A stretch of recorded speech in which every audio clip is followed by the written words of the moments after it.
Hello, Internet. It is I, Malik Aaron, and welcome back to Box Office Predictions. Today we're going to be talking about Trap. So, as usual, we're going to be going over the pros and cons, so let's get to it.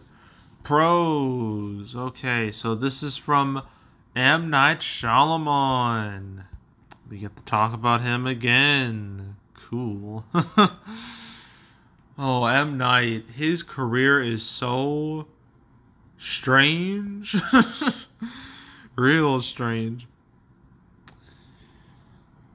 And even though the public believes The Sixth Sense is Shyamalan's first movie, it's not. But Sixth Sense, 1999, came out, smash hit, destroyed all expectations, made all the money. It's iconic. It was nominated for Oscars. Put M. Night on the map easily. With, the famous "I see dead people," like that line. That's like, again, iconic. Then you got Unbreakable, which came out the following year. Wasn't as successful, but it's still well liked and has a strong cult following. Then you got Signs, which was a big hit for Shyamalan back in '02. And although the movie, some didn't like the ending all that much, but for the most part, the movie was well received. So things were going fantastic for M. Night. He was on a hot streak. And so you'd think, okay, things are just going to keep going up. Then he made The Village, which, although nowadays is liked enough, but when it came out, people really didn't like that movie. Then, especially how it was advertised, how the advertising made the movie look way more exciting than it really was, and it kind of made it look like a creature feature. Although the movie was more of like a period drama, or supposed period drama, and yeah, people did not take too kindly to that. But things would only get much worse after this. Because he had Lady in the Water, 2006, Shyamalan's first financial bomb, because it did terrible. And the movie was very poorly received. People didn't like the dialogue, the plot, or really anything about that movie. And then he made The Happening, a movie where main characters have to run away from the wind. That's some of the most hilariously bad acting and dialogue you'll ever see in a movie. It's great for that, but objectively, it's trash. I mean, it did all right financially, but still trash. But then Shyamalan's greatest crime as a filmmaker, he took something as beloved as Avatar: The Last Airbender, one of the greatest shows ever made, my favorite show of all time. He took it and turned it into one of the worst pieces of shit ever put to film. I could go on and on for days about why this movie is a disaster. I mean, it did pretty much everything wrong. Anything that you could do wrong, you did wrong. You couldn't even get the characters' names right. Call Aang Ong. Like, come on, man. The bending was ass. And just the characters were all off. None of them acted like themselves. Don't even be started on the casting. Yeah, that was, if you didn't know better, you probably thought it was racist. But, yeah, it was just a bad movie. Definitely deserving of its spot as one of the worst in history. It didn't even do all that well financially. I mean, it had a strong start, but then that word of mouth kicked in, and then it just fell off. And yeah, we never got that sequel. Thank God. I'm so glad we never got Last Airbender 2. You have no idea how thankful I am. I dread knowing what they would have done with like Toph and Azula. We saw like a peek of Azula, like as an end credit scene. But what about May and Ty Lee? I'm glad they were spared from getting butchered. And Suki, she got like cut from the movie, which was definitely for the best because she dodged a bullet. That character dodged a bullet. But yeah, Last Airbender, absolutely horrible movie. Then you got After Earth, which really wasn't a whole lot better. I mean, it wasn't based on anything significant as anything as beloved, so it had that going for it. But yeah, After Earth, bad, real bad. This whole movie was just like, it was just like, forgot my. Okay, it's late, so my thought process is like, my train of thought is running off the rails. But okay, this whole movie was basically as a way to make Jaden Smith a star, and a lot of people viewed it as blatant nepotism, because it was. And yeah, Jaden, he could not do it, man. I mean, the charisma did not translate from father to son at all. Like, it did not transfer for over. And the whole movie was a slog. It was boring. It was unintentionally funny at times. And yeah, the movie sucked. It sucked ass, and it did real bad financially. So yeah, Shyamalan, he's hit rock bottom. But then he made The Visit in 2015. And with The Visit, it did all right for itself financially, quite all right. And it wasn't received terribly. People were like, "Oh my god, is Shyamalan, is he getting good again?" Like, after like a decade of trash, he's finally made a movie that didn't suck ass. And then he made Split in 2017. People are like, "Okay, all right, he's getting much better. Like, this is, this is quality." And Split was a huge hit when it came out in 2017. Almost 40 million, made like 138 million. This was in January too, so this is really good.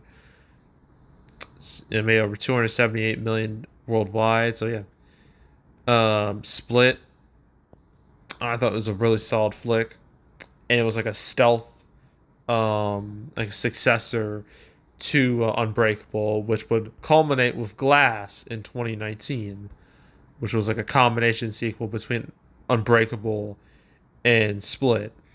And this movie, despite having quite a bit of hype surrounding it, it did not live up to expectations. I never seen this movie. Frankly, I don't know if I really want to, because I'm going to disappoint myself.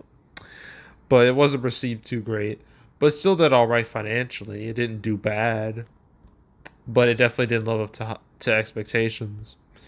Then it got Old in 2021, which, considering when it came out and what it had to deal with, it did all right. It did fine. But it didn't do great. It just did fine. Then they got Knock at the Cabin last year, which is his worst performing movie, and even then it didn't do like terrible. But for his standards, it did not do very well at all. But, for what it is, it did okay-ish. So yeah, M. Night Shyamalan, his track record, quality-wise, are way more misses than hits. But financially, his movies still do all okay.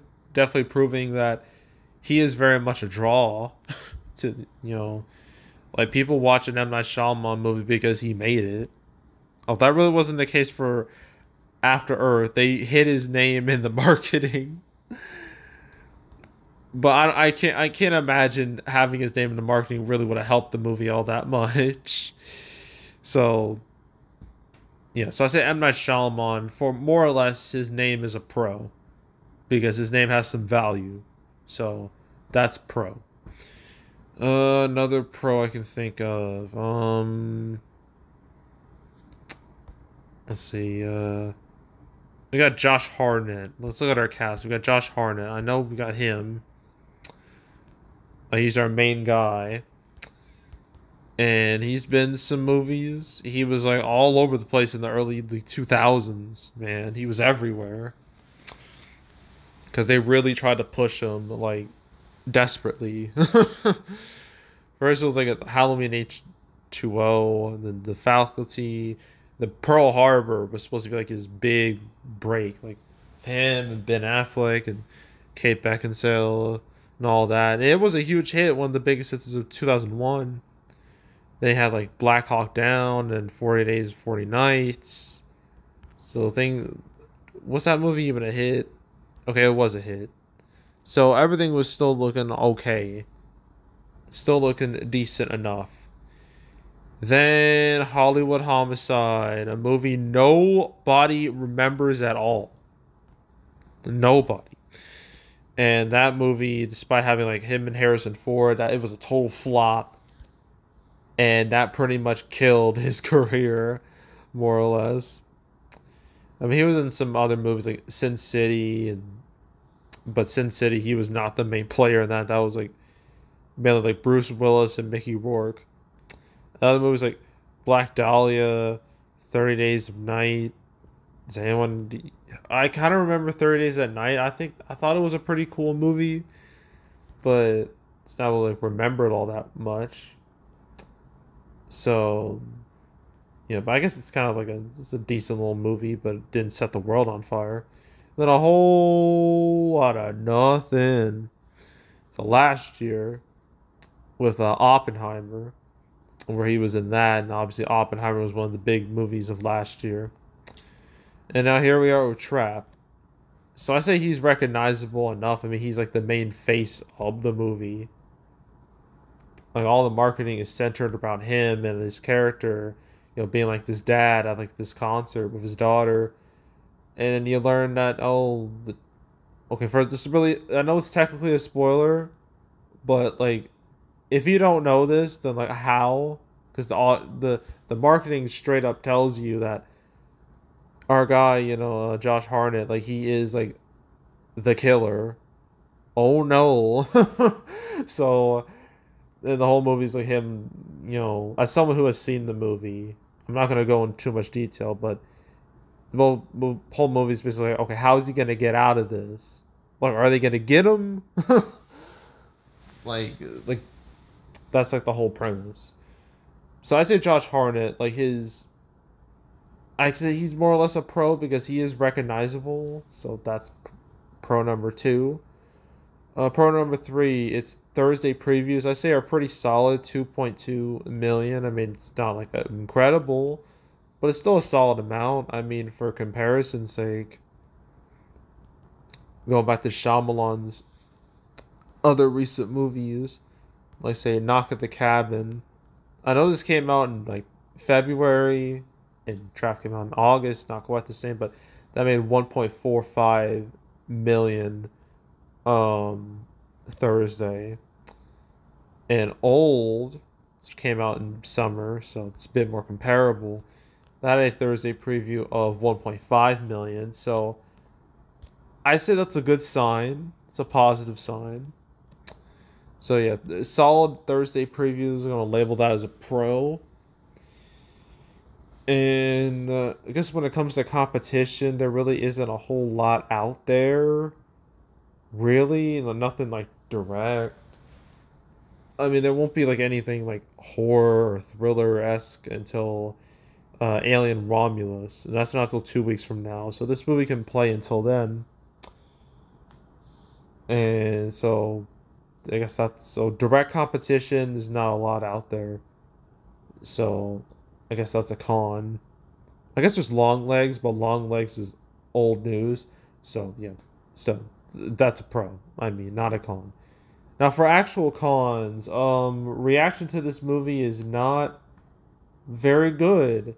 And I had a feeling it wasn't going to be very good because like before I was watching the movie, I noticed there was like, no reviews out, and I was just like, oh boy, this means this is going to be some cool ass twist that Shyamalan wants to hide, or this movie's going to suck ass. It's going to be one of the two.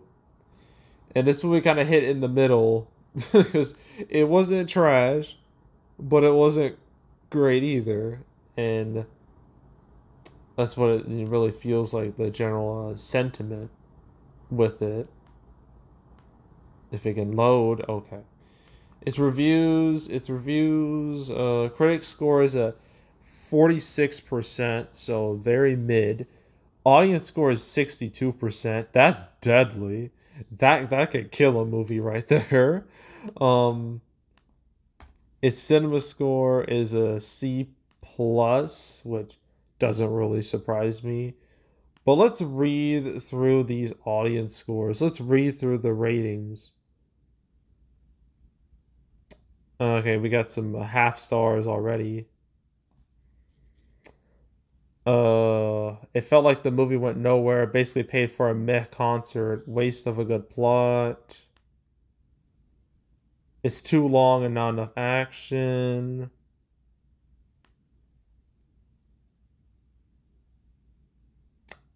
Yeah, we got some decent scores, some bad scores, and I noticed like a lot of the even like the bad reactions. They say like the concept itself is good, and I forgot to mention that the concept of it, like the way M. Night Shyamalan, he pitched this movie. He legitimately pitched it by saying it's like Silence of the Lambs at a Taylor Swift concert. That's how he pitched it. And like that idea of having this thriller and like this environment, this concert environment, it sounds kind of cool. It's a little different. And I'm like, okay, that's interesting. So this definitely feels like one of those movies where like it has like a good idea, but the execution isn't as good. It's very much like the first Purge movie in a way. So yeah, critic score is mid, audience reaction is not good. The people who don't like it really don't like it. So that's gonna be a real problem. So that's a con. Another con is that your Deadpool Wolverine is still out there, still making a whole lot of bank. So you got to deal with that behemoth. And Twisters is still a thing, so you got to deal with that too. And yeah, so you got to deal with like mainly those two movies. But yeah, Deadpool Wolverine that's just overtaken everything. So dealing with that's a con.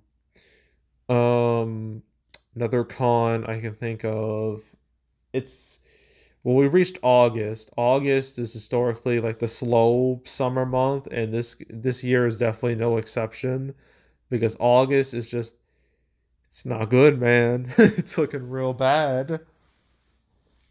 And I feel like that's gonna have like a negative impact on like a lot of these movies because no one wants to see any of these movies. No, not a whole lot of people want to see these movies.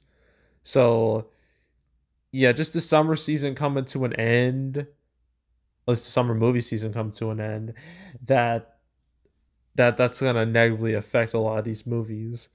So yeah, that's a con. Um, I think that's really it. I think I got all the cons, all the pros and cons. Yeah. So opening weekend, this movie's projected to hit like 17 million, which I guess sure.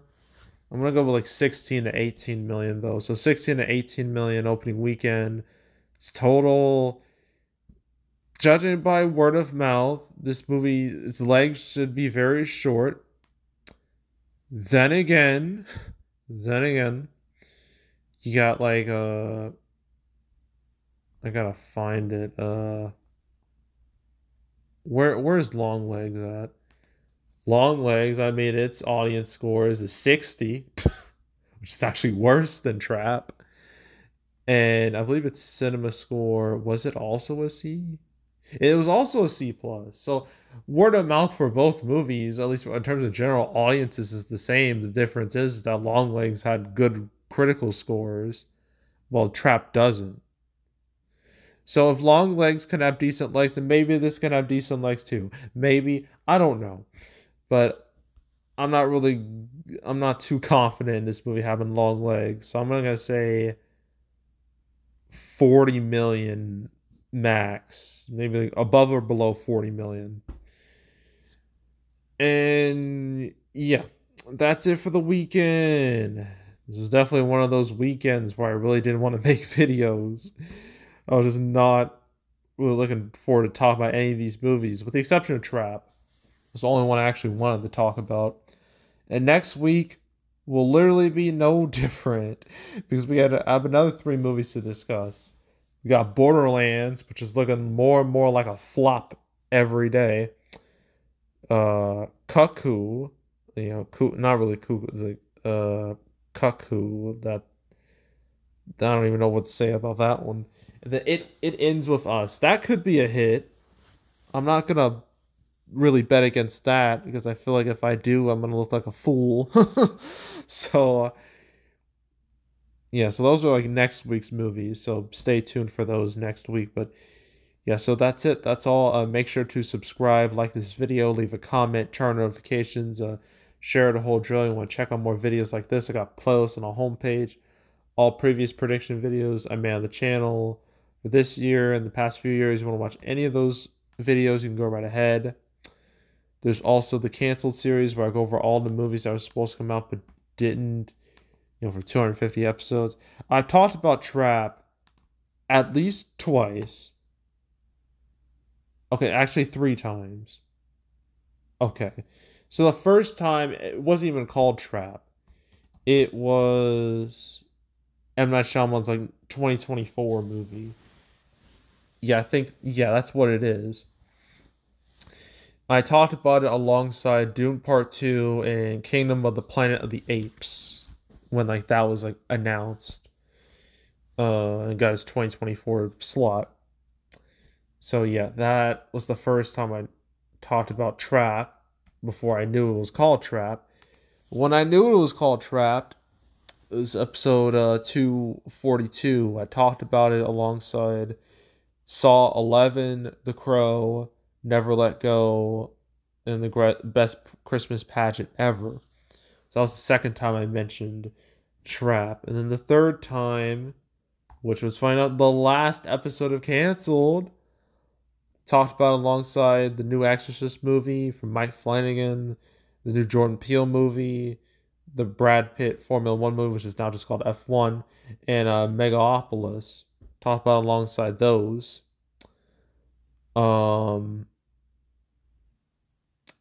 So yeah, so it's funny enough. Trap was one of the last subjects of of my last episode of Canceled. So that's kind of crazy. I didn't expect that to happen, but that's just how it worked. So yeah, those 3 episodes. That's why I talked about Trap. But if you want to watch any of the other Cancel episodes I made, all 250 episodes, want to binge them all from beginning to end, I highly encourage you to do that, so go do it. There's also box office recaps where I go over the box office results for any particular month. July recap will be next week, so stay tuned for that. But if you want to watch any of the past recap videos I made on the channel, you can go right ahead. And yeah, that's it. That's all. I am out. Goodbye.